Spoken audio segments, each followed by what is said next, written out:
Estamos de volta com o Gazeta Entrevista.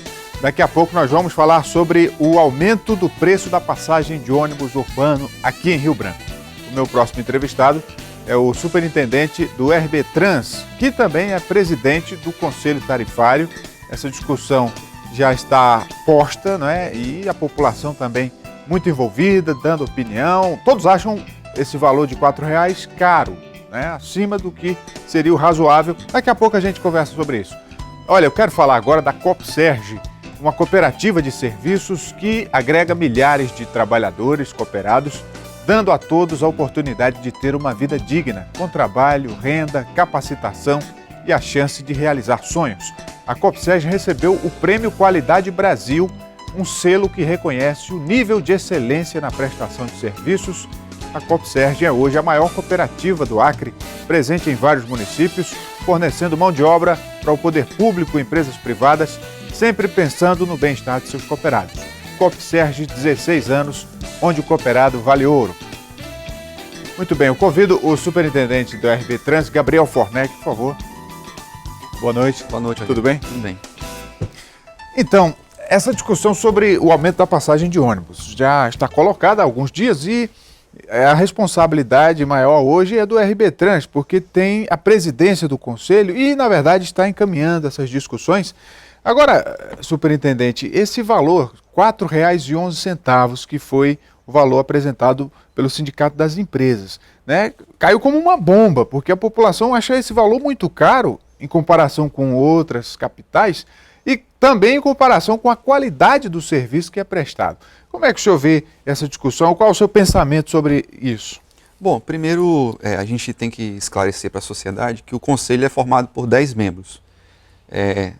Os estudantes têm 2 cadeiras, os sindicatos representados pela CEMURB tem 1 cadeira, táxi, mototáxi e freteiros tem 1 outra cadeira, trabalhadores de transporte, a FEComércio, a FIAACRE, a UMARB, que representa os presidentes de bairro, e a RBtrans. A RBtrans, ela foi escolhida entre eles para presidir o Conselho. Não é obrigatório a RBtrans presidir o Conselho, mas como ninguém quis assumir o Conselho, então a RBtrans foi aclamada e, no caso, como eu sou representante com a cadeira, então fui escolhido o novo presidente.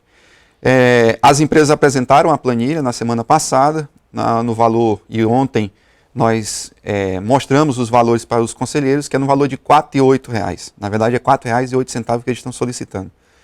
E como funcionava antigamente, tinha-se 1 semana para fazer a votação. Porém, em 2014 foi feito um processo na Justiça e que deu ganho de causa para as empresas, dizendo que o Conselho teria que definir a tarifa e o prefeito agora ele é obrigado a aplicar a tarifa que é aprovada no Conselho.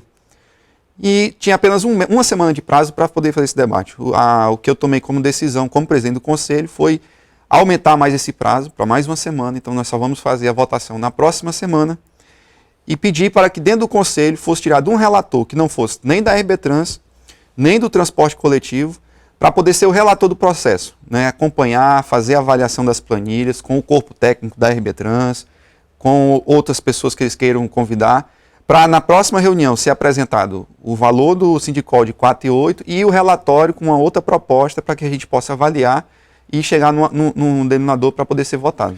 Essa planilha que estabelece os custos operacionais e conclui com o valor correspondente ao que seria, né, necessário para cobrir as despesas e as empresas terem lucro. Pois bem, o que tem nessa planilha?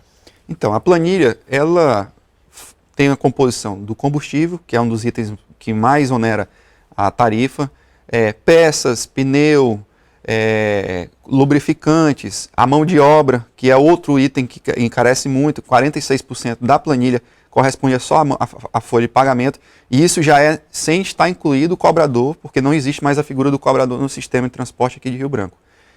E os custos operacionais, né, das empresas. Lembrando que transporte coletivo, elas trabalham 24 horas. Os carros começam a sair às 3h30 da manhã para ir para as paradas finais e começam a atender a partir das 5 horas e vão até 1 hora da noite, quando finaliza o trajeto e vão para as garagens. Mas nesse período da garagem tem lavagem dos carros, revisão de carro, checagem. Então, existem 3 turnos no sistema. Então, o sistema ele não é só no dia, na parte da manhã e da tarde quando está transportando. eles têm toda uma estrutura para poder fazer o funcionamento. E isso faz com que o preço seja um pouco mais elevado, né?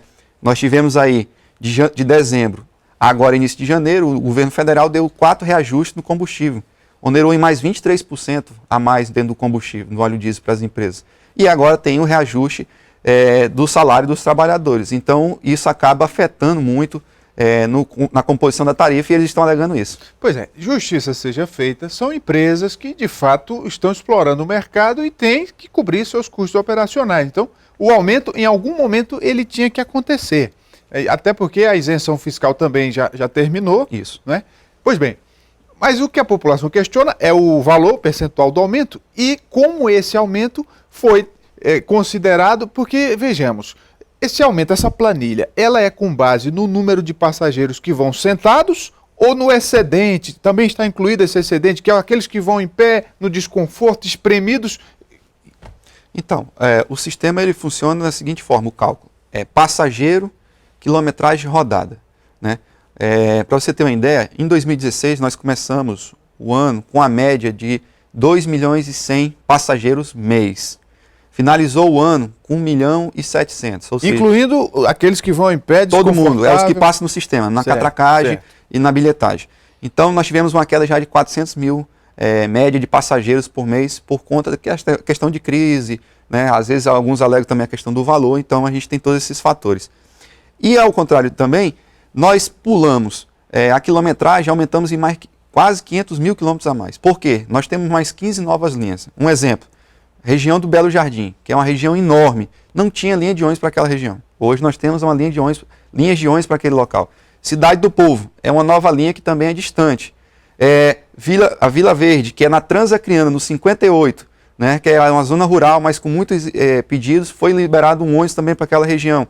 E posso dar outros exemplos de linhas que são distantes e que tem um número de passageiros menores. Mas aí uma linha que é distante, mas que um determinado passageiro nunca vai usar ela, quer dizer, ela entra no cômputo geral, o passageiro que não usa ela também vai pagar por ela? A tarifa ela é feita uma composição da quilometragem junto com passageiros, e aí as outras composições, e daí se tira um valor.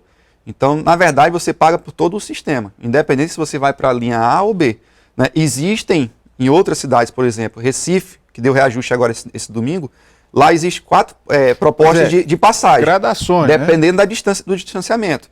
É uma questão que, se futuramente a sociedade estiver disposta a discutir, poderia se fazer essa discussão também. Mas hoje, o que acontece em Rio Branco e na maioria das cidades, é uma passagem única, com um valor único, independente da distância que você percorre. Aí esse valor foi apresentado pelas empresas, R$ 4,08. O Conselho ainda vai discutir, ainda vai opinar. Quem apresenta um valor, uma contraproposta? É o Conselho? No caso, nós tivemos um relator, que ficou o representante da Federação da Indústria. Nenhum outro também quis ser apontado como candidato para o cargo, então o representante da Federação da Indústria se colocou à disposição e ele foi eleito para fazer essa relatoria. Então agora, essa semana toda, até a próxima quarta-feira, toda a equipe técnica da RB Trans está ajudando ele nos estudos. O Sindicol está abrindo todas as suas planilhas para que ele possa fazer as perícias necessárias. E a Federação da Indústria também tem uma equipe técnica forte, que trabalha na área da economia, que também vai fazer suporte a ele. No próximo encontro, ele apresenta uma proposta, dizendo se concorda com o valor dos 4,08 ou se ele acha que tem que ser um valor menor.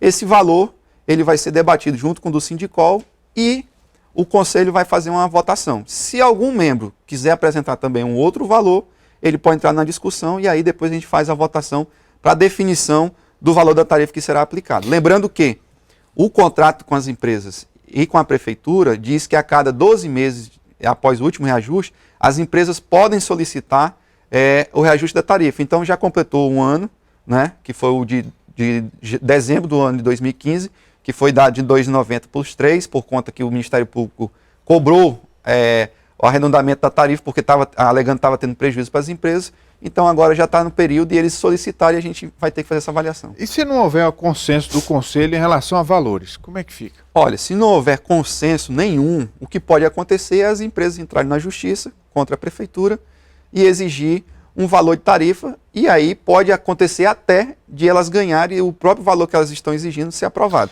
Por isso que eu tenho plena confiança que nós vamos chegar a um entendimento de um valor, para não deixar ir para as vias judiciais, e aí sim pode ser até mais prejudicial a população. O senhor já tem, com as informações que possui, um valor razoável, uma média, alguma coisa para se começar a discutir? Olha, hoje, na região norte, o debate que está sendo feito, e aí eu quero usar isso como exemplo, porque lembrando que a nossa logística ela é a mais cara do país. O óleo diesel, o frete, para o Acre é o mais caro. Isso está em qualquer site ou qualquer órgão que faz a fiscalização. Hoje, o que está pleiteando na região norte, nas capitais, está variando entre R$ 3,50 e R$ 4,00. Acho que nós não vamos conseguir fugir desse valor. Mas eu acho que R$ 4,00 não deve ser o valor, deve ser um valor menor, mas não deve ser também menor do que R$ 3,50. Então, nós temos que ver todas essas variáveis. E ainda tem mais uma preocupação, que é a garantia da tarifa estudante de R$ 1,00.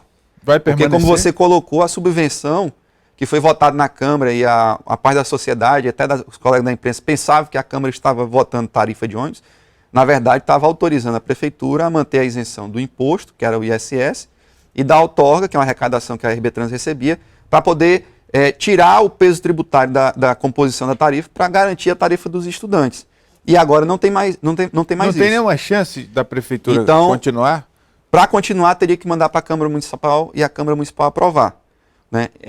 E aí, assim, existe um peso muito grande, porque hoje, por exemplo, se a tarifa for aprovada acima de R$ 3,80, e não havendo a isenção do ISS da outorga, o prefeito teria que desembolsar aproximadamente R$ 900 mil mês para garantir que 65 mil estudantes possam ter a tarifa de R$ 1,00. E a gente sabe que hoje o cenário econômico das prefeituras no país é muito ruim. E não sabemos se a gente tem condição de bancar esses 900 mil mês para poder garantir essa tarifa de R$ 1,00 de estudante. Então, nós precisamos ter muita seriedade no debate dentro do Conselho, estudar para que haja um equilíbrio no sistema, tanto para o usuário como para as empresas, mas também pensando nos nossos estudantes. Como é que o senhor avalia o desgaste político dessa discussão? O senhor já foi vereador, foi líder do prefeito na Câmara, esteve muito acostumado com esse debate, principalmente da questão do transporte público. Então, como é que o senhor avalia agora de fora da Câmara, né? Está mais num cargo técnico, o desgaste, porque sempre tem, né? O desgaste ele é natural para quem está na vida pública, e inclusive em cargos onde há debates muito acalorados. O trânsito é uma pauta constante no Brasil como um todo. Qualquer jornal que você abrir ou for ligar, você vai ver que a pauta está sendo transporte coletivo, porque é o processo de renovação das tarifas. Agora, esse trabalho tem que ser um trabalho muito técnico, levado a sério, não pode haver politicagem nesse processo, a gente tem que tentar trabalhar o máximo possível para quê? Para obrigar as empresas a prestar um serviço de qualidade, e aí eu quero reconhecer aqui que a gente ainda está muito a avançar ainda nesse sistema. Nós melhoramos bastante, 87 novos ônibus nos 4 anos, saímos de 8,9 para 4,5 a idade da frota de ônibus, bilhetagem eletrônica, hoje nós já temos 70% do sistema usando a bilhetagem, rampas de acesso. Agora, lógico, precisamos que as empresas tenham uma melhor frequência na manutenção, no cumprimento dos horários. A fiscalização nossa também tem que melhorar dentro da própria RB Trans. Para você ter uma ideia, Rogério, quando o prefeito Angelim assumiu, tinham 17 servidores na RB Trans. Hoje, entre colaboradores terceirizados, comissionados e efetivos, nós estamos perto de 300 pessoas na RB Trans. Então houve um avanço e um investimento na gestão, mas a gente precisa continuar correndo para esses avanços chegarem cada dia mais na porta do cidadão. Conversei aqui com o superintendente da RB Trans, Gabriel Fornec. Muito obrigado. Eu agradeço e quero dizer à população que em breve, nos próximos dias, nós vamos ter novas novidades aí para o sistema de transporte. Uma delas foi lançada ontem, que é a questão da internet social, mas nós vamos ter novos avanços e novos serviços a serem ofertados para a população de Rio Branco. Muito bem, vamos fazer o intervalo. A gente volta em instantes com o Gazeta Entrevista. Até já.